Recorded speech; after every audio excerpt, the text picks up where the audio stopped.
Hey everyone and welcome back. We're diving into a case today about Toyota Bank Polska. Okay. They were hit with a substantial fine, for violating the EU's General Data Protection Regulation, GDPR. Right. And this isn't just like, another boring legal case. It really highlights how small oversights in GRC, governance, risk, and compliance Yeah. can have pretty big consequences. So we're going to break down exactly what went wrong, why it matters to you, and what we can all learn from Toyota Bank Polska's mistakes. Yeah, this case really highlights the importance of data privacy, especially, as we become more data-driven. It's really easy to think of GDPR as this abstract, far-off concept, Right. but you see a company like Toyota Bank Polska getting penalized, and suddenly it becomes a lot more real. Yeah. So can you just remind us, what is the General Data Protection Regulation, or GDPR? Sure. The GDPR is a set of regulations that aims to give individuals more control over their personal data. It sets guidelines for how companies can collect, process, and store that data, with a big emphasis on transparency and user consent. So it's all about putting individuals in the driver's seat when it comes to their data. Exactly. Like, And in the case of Toyota Bank Polska, the Polish Data Protection Authority found that they weren't quite living up to those standards. They were fined 576,220 zloty, which is, a significant amount. okay, so we know there was a fine, but what exactly did they do wrong? Well, there were two main issues. Okay. First, they failed to properly document and assess the risks associated with their customer profiling activities. Specifically, they were using customer data to assess credit risk without conducting a data protection impact assessment, or DPIA. DPIA, okay. I'm sensing an acronym overload already. Yeah, I know. But can you explain what a DPIA is and why it's so important in this context? Think of a DPIA as a sort of risk assessment specifically for data protection. Before a company starts processing personal data in a new way, like using it for credit scoring, they're supposed to conduct a DPIA to identify and minimize any potential privacy risks. This helps ensure they're handling sensitive information responsibly and transparently. So it sounds like Toyota Bank Polska skipped a pretty important step in the process. They did. And that was their first violation. What about the second one? The second violation was more structural. Okay. The Data Protection Officer, or DPO, another acronym, Right. was reporting directly to the security director. This created a conflict of interest because the DPO is supposed to be independent and impartial. That makes sense. Yeah. It's like having the referee also coaching one of the teams. That's a great analogy. You need that neutral perspective Yeah. to ensure fairness. And this lack of DPO independence raised concerns about whether Toyota Bank Polska was truly prioritizing data protection. So we've got two key violations: failing to conduct a DPIA and compromising the independence of the DPO. Both seem pretty serious, but I'm curious about the broader implications. What do these violations tell us about the company's overall approach to GRC, to governance, risk, and compliance? Well, it suggests that there might be some systemic issues. Remember, these violations weren't isolated incidents. They point to potential weaknesses in the bank's GRC framework. Okay, let's unpack that a bit. How do these specific violations connect to those three pillars of GRC: governance, risk, and compliance? Okay, let's start with governance. The compromised independence of the DPO points to a failure in establishing clear roles and responsibilities. There wasn't a clear separation between the security function and the data protection oversight function, which is crucial for good governance. So it's not just about having a DPO in place, it's about ensuring they have the autonomy to do their job effectively. Exactly. Now let's move on to risk. The lack of a DPIA before engaging in customer profiling for credit risk assessment demonstrates a failure to adequately assess and mitigate potential risks. They were essentially operating without a safety net, which is a huge red flag in terms of responsible data handling. It's like driving without a seatbelt. Right. You might be fine for a while, but the risk of serious consequences is just too high. And finally, we have compliance, which is the most straightforward element in this case. The violations themselves are a clear failure to adhere to the GDPR framework. It shows that Toyota Bank Polska wasn't fully complying with the regulations, whether due to a lack of awareness, resources, or commitment. So it sounds like Toyota Bank Polska had some work to do on all three fronts: governance, risk, and compliance. Yeah. It's not just about one specific misstep. It's a bit of a systemic issue. I'd agree with that assessment. And this case highlights why GRC is so important for any organization, especially those handling sensitive personal data. It's not just about checking boxes or avoiding fines. It's about building a culture of responsibility and trust. Okay, so we've covered what happened, why it matters from a GRC perspective, but I think it's time to zoom out a bit. You mentioned earlier that this case has implications for all of us. Hmm. Can you elaborate on that? Why should the average person care about what happened at Toyota Bank Polska? This case really highlights a broader issue that affects all of us: the pervasive use of data profiling. Right. Think about how companies determine your creditworthiness, approve loan applications, set insurance premiums. It's all driven by data profiling. Wow, you put it that way, it's a lot less abstract and a lot more personal. Mhm. I know I've definitely experienced this kind of data-driven decision-making in my own life. Exactly. And without transparency and proper risk assessment, our rights can be impacted without our knowledge or consent. That's why this case matters. It underscores the importance of data privacy and ethical data handling in a world that's becoming increasingly reliant on data. It's not just about a bank messing up, it's about a much bigger picture of individual rights and responsible data practices. But I think that's a good place to pause for now. You're absolutely right. It's important for us to understand, the impact of these practices on our daily lives. Okay, so let's talk about that bigger picture. We've established that Toyota Bank Polska made some mistakes. But what can we learn from them? What are the takeaways for organizations? And what about for individuals like you and me? Well, for organizations, I think the message is clear. Robust GRC processes are non-negotiable. This includes clear documentation, independent oversight, and proactive risk assessments, like, those DPIAs we talked about. So basically, don't just talk the talk, but walk the walk when it comes to data protection. Precisely. And it's not just about ticking boxes for compliance. Organizations need a cultural shift that prioritizes data privacy and ethical data handling at every level. It has to be embedded in the DNA of the company. I like that, making respect for data privacy part of the company's DNA. Mhm. But what about us as individuals? What can we do to protect our own data? This case is a good reminder to be aware of your data rights under GDPR and similar regulations. Don't be afraid to ask questions about how your data is being used and to demand transparency from companies. Knowledge is power. So if we're more informed about our rights, we're better equipped to protect our privacy. What are some practical steps we can take? One thing you can do is pay attention to those privacy policies and cookie notices that we often just click through without reading. They can be long and tedious, but they do contain important information about how your data is being collected and used. I'm definitely guilty of just clicking accept all without a second thought. I guess it's time to start reading the fine print. It's a good habit to get into. Also, consider adjusting your privacy settings on your devices and social media platforms.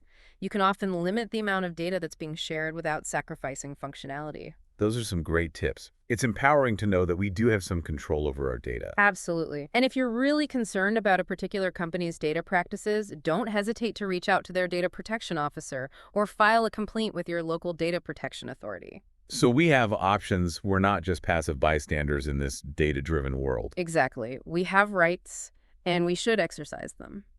But beyond individual actions, I think it's important to advocate for broader systemic change. Support organizations that are fighting for stronger data privacy protections and hold lawmakers accountable for creating regulations that put individuals first. It sounds like a collective effort is needed to ensure responsible data practices become the norm, not the exception. We need individuals taking control, companies stepping up, and policymakers setting clear guidelines. Precisely. It's a complex issue with many moving parts, but the good news is that the conversation around data privacy is gaining momentum. More and more people are starting to understand the importance of protecting their data, and that's a positive sign. It's definitely a topic that's not going away anytime soon. But let's shift gears a little and circle back to something we touched on earlier, the concept of DPIAs. Can you explain a little more about how they work in practice and why they're so crucial? Of course.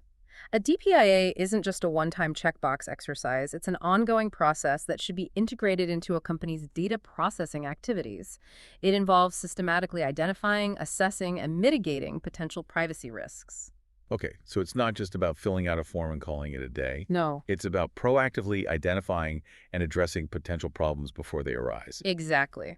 A well-conducted DPIA should consider various factors, such as the type of data being processed, the purpose of the processing, the potential impact on individuals, and the security measures in place. It's really about taking a holistic approach to data protection. So it's about thinking through all the potential scenarios, both good and bad, Right. and coming up with plans to mitigate the risks. But how do companies know what risks to look out for? Is there a standard framework or a set of guidelines? The GDPR itself provides some guidance on what should be included in a DPIA, and there are also various industry-specific best practices and templates available. But it's important to remember that each DPIA should be tailored to the specific context of the data processing activity. There's no one-size-fits-all approach. It sounds like a bit of an art as well as a science. You need the technical expertise to understand the regulations and the potential risks, but you also need the creativity to anticipate unexpected challenges and come up with innovative solutions. That's a great way to put it. A successful DPIA requires both technical knowledge and critical thinking. And going back to the Toyota Bank Polska case, it seems like they missed the mark on both of those fronts. They didn't conduct a DPIA at all, and they didn't have a truly independent DPO to oversee the process. Unfortunately, that's correct. And their failure to implement these basic GRC principles led to a hefty fine and potential damage to their reputation.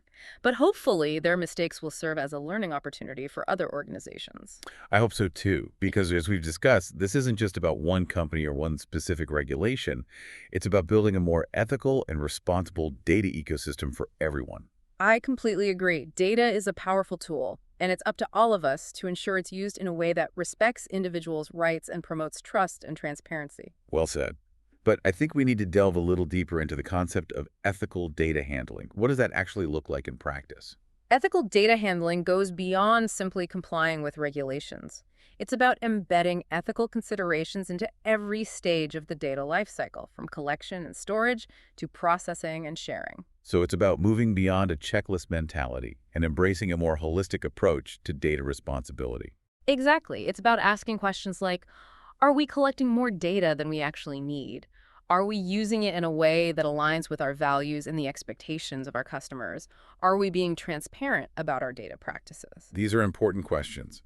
It seems like ethical data handling requires a shift in mindset from seeing data as a resource to be exploited to seeing it as something that needs to be treated with respect and care. I couldn't agree more. Data represents people, their lives, their experiences. We can't forget that. That's a powerful reminder.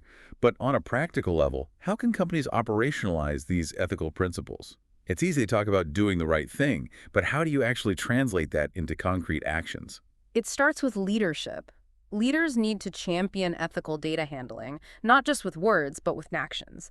They need to create a culture where data privacy is valued and where employees are empowered to speak up if they see something that doesn't feel right. So it's about setting the tone from the top and fostering a culture of accountability. Exactly, and it's also about investing in training and resources to help employees understand the ethical implications of their work with data. That makes sense. You can't expect people to act ethically if they don't understand what that means in the context of their daily work. Precisely. And it's important to establish clear guidelines and procedures for handling data responsibly. This could include things like data minimization policies, data retention schedules, and access controls. So it's about having systems and structures in place to support ethical data handling. You need the culture, the training, and the operational framework to make it all work together. That's a great summary. And it's important to remember that ethical data handling isn't a destination, it's a journey. It's an ongoing process of learning, adapting, and striving to do better. I love that analogy. It's not about achieving perfection overnight. It's about constantly evaluating your practices and looking for ways to improve. But let's bring this back to the listener for a moment. How can they evaluate whether a company is handling their data ethically? What are some red flags to look out for? That's a great question. One red flag is a lack of transparency. If a company is being vague or evasive about their data practices, that's a cause for concern. So if you can't find a clear privacy policy or you're not sure what's happening to your data, that's a bad sign. Exactly. Another red flag is if the company is asking for more data than seems necessary for the service they're providing. Always ask yourself, do they really need this information from me? That's a good point. We often just hand over our data without thinking about it, but it's important to be mindful of what we're sharing and why. Any other red flags to watch out for? Pay attention to how a company responds to data breaches or privacy concerns. Do they take responsibility? Do they communicate clearly and proactively with their users? A company's response to these situations can be very telling. It's about how they handle mistakes, not just whether they make them. Right. Everyone makes mistakes, but it's how you respond that really matters. Absolutely. And finally, trust your gut instinct. If something doesn't feel right about a company's data practices, it probably isn't. I think that's great advice for life in general. But I'm curious, what are some companies that you think are doing a good job of handling data ethically? Are there any examples you can share? That's a tricky question because the data privacy landscape is constantly evolving, and what might be considered best practice today could change tomorrow. But I think companies that are committed to transparency, user control, and data minimization are generally on the right track. Can you give us some specific examples?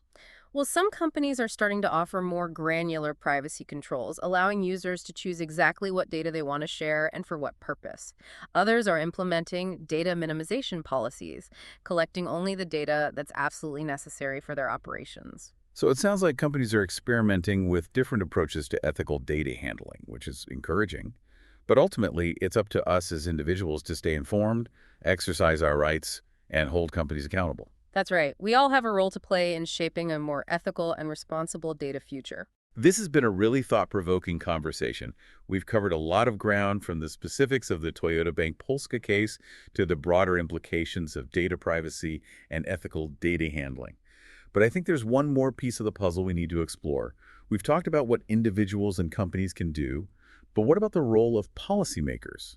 What kind of regulations and guidelines are needed to create a truly trustworthy and ethical data ecosystem? That's a crucial question. Regulations play a vital role in setting the ground rules for data handling and ensuring that companies are held accountable for their actions. So they provide the framework within which ethical data practices can flourish. Exactly. And we've seen some progress in recent years with regulations like GDPR in Europe and CCPA in California, but there's still a lot of work to be done. Can you elaborate on that? What are some of the areas where we need stronger regulations or better enforcement? One area where we need clearer guidelines is around the use of artificial intelligence and machine learning.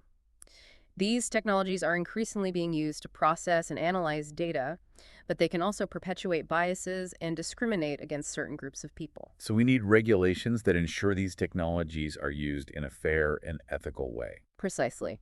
We also need stronger protections for sensitive data, such as health information and genetic data.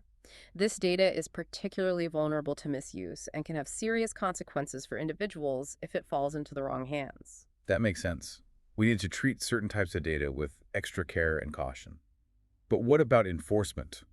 Are the existing regulations being enforced effectively? Enforcement is a challenge, and it varies widely from country to country. Some data protection authorities are very active and have imposed significant fines on companies that violate privacy regulations, but others are under-resourced and struggle to keep up with the rapidly evolving data landscape. So it sounds like we need a combination of stronger regulations, better enforcement, and increased public awareness to really make a difference.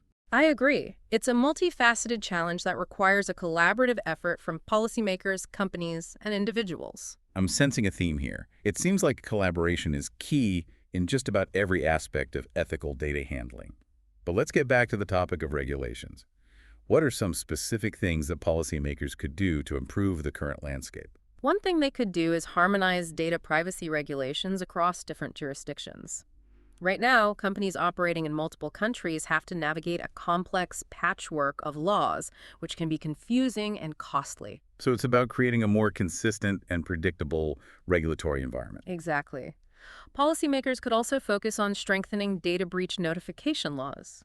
Companies should be required to notify users promptly and transparently if their data has been compromised. That seems like a reasonable expectation. If my data has been leaked or stolen, I want to know about it as soon as possible so I can take steps to protect myself. Absolutely.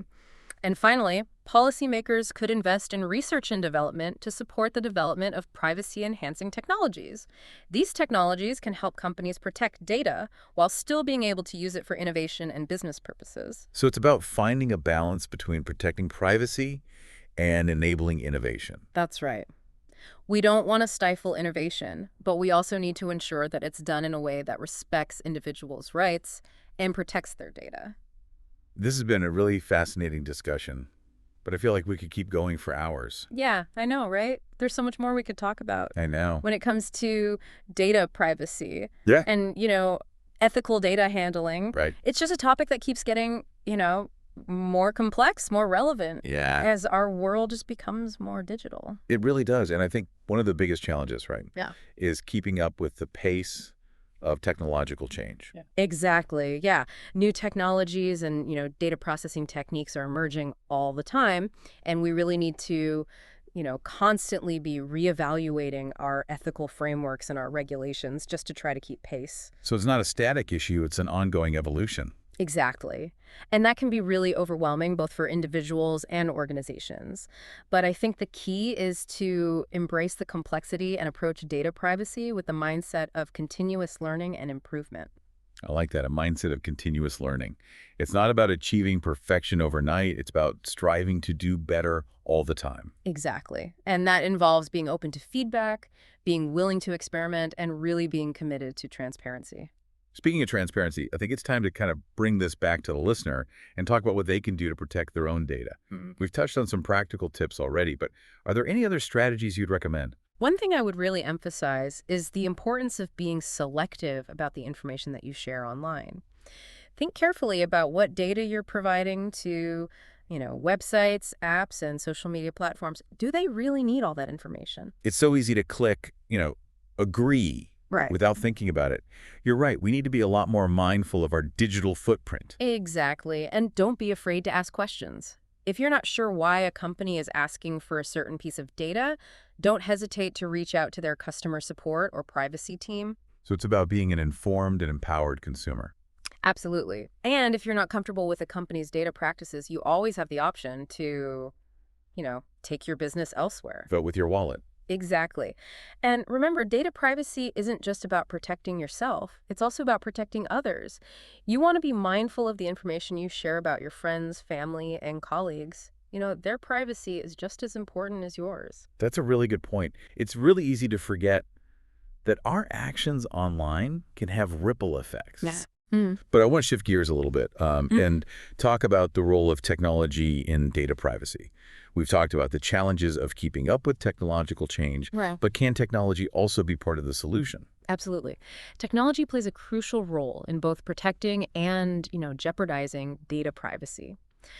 On the one hand, it's the reason we're having this conversation in the first place. Technology has enabled the collection, storage, and processing of these huge amounts of data, which has created new opportunities for both good and bad. A double-edged sword. Exactly. But on the other hand, technology can also be a very powerful tool for enhancing data privacy. For example, encryption techniques can be used to protect data from unauthorized access. And privacy-enhancing technologies can allow companies to analyze data without compromising individual privacy. That's encouraging to hear. Uh, I feel like we're starting to see a shift towards, more privacy-conscious technologies. I think so. And this shift is being driven by a combination of factors, including increased public awareness, regulatory pressure, and even market demand. It seems like all the stakeholders are kind of starting to align, right? Yeah. Around the importance of data privacy. I'm curious, what do you see as the future of data privacy? What are some of the trends or challenges that we should all be paying attention to? Well, one trend that I'm seeing is this rise of decentralized data governance models. Okay. This is where individuals have more control over their own data and can choose how it's shared and used. So a shift away from that centralized model Yeah. where, companies hold all the power. Exactly. And this trend is being facilitated by technologies like blockchain and self-sovereign identity. That's really interesting. It sounds like we're moving towards, a more equitable and transparent data ecosystem. I think so. But there are also, challenges ahead. One of the biggest challenges is addressing the issue of algorithmic bias. As AI and machine learning become more prevalent, it's just so crucial to make sure that these technologies are not perpetuating existing inequalities. So we need to be vigilant about the ethical implications of these, powerful technologies. Absolutely. And we need to develop robust mechanisms for accountability and oversight. It seems like the journey towards ethical data handling is never truly finished. Right. It's an ongoing process of adaptation and evolution. That's right. And it's a journey that we all need to be a part of. Data privacy is not just a technical issue, it's a societal issue that affects all of us. Very well said. I think that's a great point to end on. Thank you so much for joining me on this deep dive. It's been an incredibly enlightening conversation. It's been my pleasure. I really hope our listeners feel empowered, to continue exploring this topic and advocating for responsible data practices in their own lives. Yeah, remember, knowledge is power. The more we understand about our data rights and the choices that we all have, the better equipped we are to navigate this complex digital landscape. So until next time, stay curious, stay informed, and stay vigilant about your data destiny.